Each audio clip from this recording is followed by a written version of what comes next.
Professor MK. സാൻമാസ്റ്റർ അന്തരിച്ചു. അന്ത്യം കൊച്ചിയിലെ സ്വകാര്യ ആശുപത്രിയിൽ. വിവരങ്ങളുമായി അർച്ചന വിനോദുണ്ട്. അർച്ചന പ്രശസ്ത എഴുത്തുകാരനാണ്, അതുപോലെ തന്നെ വാഗ്മിയാണ്. അങ്ങനെ അനവധി നിലകളിൽ അദ്ദേഹം പ്രവർത്തിച്ചിട്ടുണ്ട്.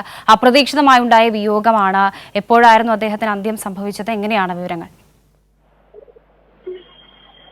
തീർച്ചയായും, കാരണം സാമൂഹിക രംഗത്ത് നിറഞ്ഞു നിന്ന വ്യക്തിയാണ് എം.കെ. സാൻമാസ്റ്റർ. അദ്ദേഹം കഴിഞ്ഞ ആഴ്ചയാണ് ഇത്തരത്തിൽ ആരോഗ്യ പ്രശ്നങ്ങളെ തുടർന്ന് ആശുപത്രി പ്രവേശിച്ചത്.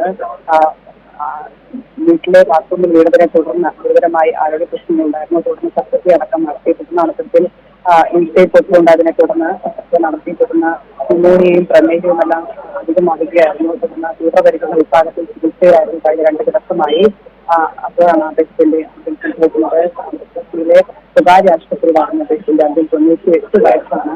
പല രംഗങ്ങളിലും, അതായത് നമ്മൾ എപ്പോഴും അദ്ദേഹത്തിന്റെ പ്രഭാഷകനായും എല്ലാം തന്നെ അദ്ദേഹത്തെ നമ്മൾ കാണുന്നതാണ്. സാമൂഹിക രംഗത്ത് നിറഞ്ഞു നിൽക്കുന്ന വ്യക്തിത്വമാണ്. കൊച്ചിയെ സംബന്ധിച്ച് അദ്ദേഹം എന്നും എല്ലാ വേദികളിലും നമ്മൾ അദ്ദേഹത്തെ കാണുന്നതുമാണ്. അദ്ദേഹത്തിന്റെ വിയോഗ വാർത്തയാണ് ഇപ്പോൾ കാണുന്നത്. സാഹിത്യ വിമർശകൻ, യുവചരിത്രകാരൻ, അധ്യാപകൻ തുടങ്ങി പ്രഭാഷകൻ തുടങ്ങി മലയാള സാംസ്കാരിക ലോകത്തെ ഒരു മുതൽ സ്ഥാനുവായി തലയുയർത്തി നിന്ന ഒരു വ്യക്തിത്വമാണ് അദ്ദേഹം. അദ്ദേഹത്തിന്റെ വിയോഗ വാർത്ത സാംസ്കാരിക കേരളത്തെ സംബന്ധിച്ച് ഏറെ ഞെട്ടലുണ്ടാക്കുന്നതാണ്.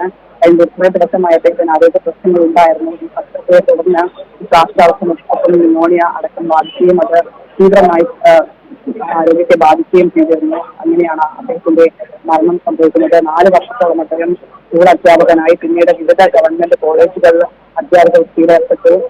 പിന്നീട് അന്ധശാസ്ത്ര നായകന്മാർ എന്ന ആദ്യ ഗ്രന്ഥം പ്രസിദ്ധീകരിച്ചു. ഏറ്റവും ഒടുവിൽ അദ്ദേഹം പ്രസിദ്ധീകരിച്ചിട്ടുണ്ട്. അങ്ങനെ സാഹിത്യ രംഗത്തോടൊപ്പം എല്ലാ സാമൂഹിക രംഗത്തും എല്ലാം തന്നെ നിറഞ്ഞു നിന്ന വ്യക്തിത്വമാണ്. കഴിഞ്ഞ ദിവസങ്ങളെല്ലാം തന്നെ അദ്ദേഹത്തിന്റെ പരിപാടികളടക്കം നമ്മൾ പങ്കെടുത്തതാണ്. വാർദ്ധക്യത്തിന്റെ അസ്വസ്ഥതകളൊക്കെ ഉണ്ടാകുമ്പോഴും അദ്ദേഹം വേദികളെല്ലാം തന്നെ നിറഞ്ഞിരുന്നു. പ്രഭാഷകനായി അപ്പോഴും തുടർന്നിരുന്നു. എല്ലാ വേദികളിലും അദ്ദേഹത്തിന്റെ നിറഞ്ഞ സാന്നിധ്യം നമ്മൾ കാണുന്നതാണ്.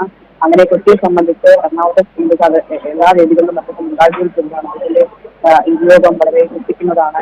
കഴിഞ്ഞ 2 ദിവസങ്ങളായി അദ്ദേഹത്തെ ആരോഗ്യ പ്രശ്നത്തെ തുടർന്ന് സ്വകാര്യ ചികിത്സയിലാണ്.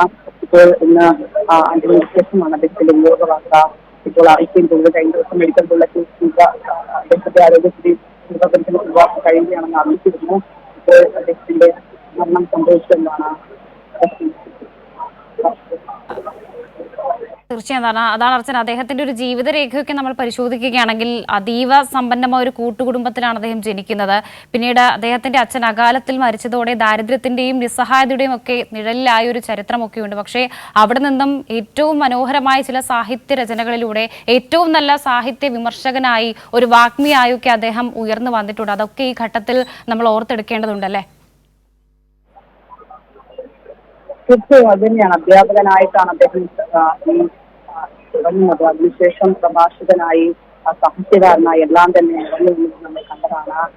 എല്ലാ വേദികളിലും അദ്ദേഹത്തിന്റെ പ്രഭാഷണം എന്നും നമ്മളെ എത്രമാത്രം ഇഷ്ടപ്പെടുന്ന വ്യക്തിത്വത്തിലേക്ക് നയിക്കുകയും ചെയ്യുകയാണ്. കാരണം എല്ലാം ഓർത്തെടുത്ത് അദ്ദേഹം ഇപ്പോഴും അദ്ദേഹത്തിന്റെ അസ്വസ്ഥതകളൊക്കെ ഉണ്ടെങ്കിൽ പോലും അദ്ദേഹം എല്ലാ വേദികളിലും എത്തും ഇത്തരത്തിൽ പ്രഭാഷണങ്ങൾ നടത്താറുണ്ട്. അങ്ങനെ എല്ലാ പാർട്ടിക്കാർ, അതായത് യാതൊരു തരത്തിലുള്ള വ്യത്യാസങ്ങളുമില്ലാതെ എല്ലാവരുമായി ചേർന്ന് ഒഴുകുന്ന ഒരാളാണ്. അത്രമാത്രം അടുപ്പം ഈ നേതാക്കളുമായി, മന്ത്രിമാരെല്ലാമായിട്ട് അദ്ദേഹത്തിനുണ്ട്.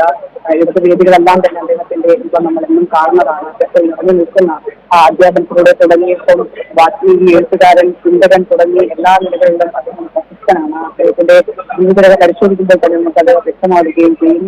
അതീവ സമ്പന്നനായ കുടുംബത്തിൽ ജനിച്ച് എം.കെ. സാൻമാസ്റ്റർ പിന്നീട് അച്ഛന്റെ മരണത്തിന് ശേഷമാണ് വലിയ നിസ്സഹായതയുടെയും മേലിലായിരുന്ന അദ്ദേഹം അധ്യാപന ജീവിതത്തിലേക്ക് അടക്കുകയും ഒരുപാട് പുസ്തകങ്ങൾ വായിക്കുകയും അതിന്റെ എല്ലാം സമ്പാദിക്കുകയും ഒക്കെ ചെയ്ത പ്രഭാഷകനായി അങ്ങനെ എല്ലാം നിറഞ്ഞു നിന്ന ഒരു വ്യക്തിയാണ് അദ്ദേഹം. അദ്ദേഹത്തിന്റെ യോഗ വാർത്തയാണ് ഇപ്പോൾ കഴിഞ്ഞ 10 വർഷങ്ങൾക്ക് മുൻപ് വരെ അദ്ദേഹം പല പരിപാടികളിലും പങ്കെടുത്തതാണ്. അതിനുശേഷമാണ് ഇത്തരത്തിൽ വീട്ടിലെ ബാത്റൂമിൽ ഇങ്ങനെ വീഴുകയും പൊട്ടൽ ഉണ്ടാവുകയും പൊട്ടൽ ഉണ്ടാവുകയും ചെയ്തതിനെ തുടർന്ന് ശസ്ത്രക്രിയക്ക് വിധേയനാക്കുന്നത്. തുടർന്ന് 2 ദിവസമായി ആശുപത്രി ചികിത്സയിലാണ്.